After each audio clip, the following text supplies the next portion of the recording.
বিরতির পর স্বাগত। আন্তর্জাতিক নারী দিবসকে কেন্দ্র করে বিশালগড় মহিলা থানার উদ্যোগে আজ বিশেষ কর্মসূচি হাতে নেওয়া হয়েছে। বিশালগড় মহিলা থানার উদ্যোগে আন্তর্জাতিক নারী দিবসে বিশালগড় দুর্গানগরে হাসান হোসেন পাড়ায় শনিবার দুপুরে মেগা প্রয়াস কর্মসূচি পালিত। বাল্য বিবাহ থেকে শুরু করে নারীদের বিভিন্ন বিষয়ে গুরুত্বপূর্ণ আলোচনা করেন বিশালগড় মহিলা থানার ওসি শিউলি দাস, এসআই ঝুমা দাস সহ স্থানীয় পঞ্চায়েত প্রধান অনামিকা ভৌমিক সহ অন্যান্যরা। বিভিন্ন বিষয় নিয়ে তারা আলোচনা করেন, কারণ বর্তমানে রাজ্যের যে জ্বলন্ত সমস্যা তা হচ্ছে বাল্য বিবাহ এবং দেশের বেশ কয়েকটি রাজ্যের মধ্যে একেবারে শীর্ষস্থানে কিন্তু ত্রিপুরা রয়েছে বাল্য বিবাহের ক্ষেত্রে।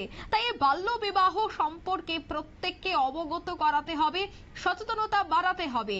তাই আজ নারী দিবসের দিন এই বাল্য বিবাহ থেকে শুরু করে নারীদের বিভিন্ন বিষয় নিয়ে কিন্তু গুরুত্বপূর্ণ আলোচনা করেছে বিশালগড় মহিলা থানার ওসি। ঠিক তিনি কি বলছেন আজকের এই অনুষ্ঠান থেকে শোনাচ্ছি।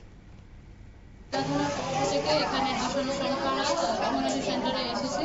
আপনারা সবাই জানেন আজকে 8ই মার্চ আন্তর্জাতিক নারী দিবস। এই উপলক্ষে একটি ছোট্ট প্রয়াসের কর্মসূচি করেছি, যেখানে আমরা নারীদের অধিকার এবং চাইল্ড যে বিলগুলি রিসেন্ট হচ্ছে ওই ব্যাপার নিয়ে আলোচনা করেছি। আজকে এখানে কারা কারা উপস্থিত ছিলেন?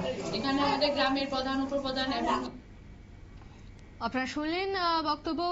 আজ এই অনুষ্ঠানের আয়োজন করা হয় এবং অনুষ্ঠানে শেষে মিষ্টি বিতরণ করা হয়। আন্তর্জাতিক নারী দিবসকে কেন্দ্র করে এই বিশেষ উদ্যোগ নিয়ে নিয়েছে ছোট্ট একটি বিজ্ঞাপন বিরতি। সঙ্গে থাকুন।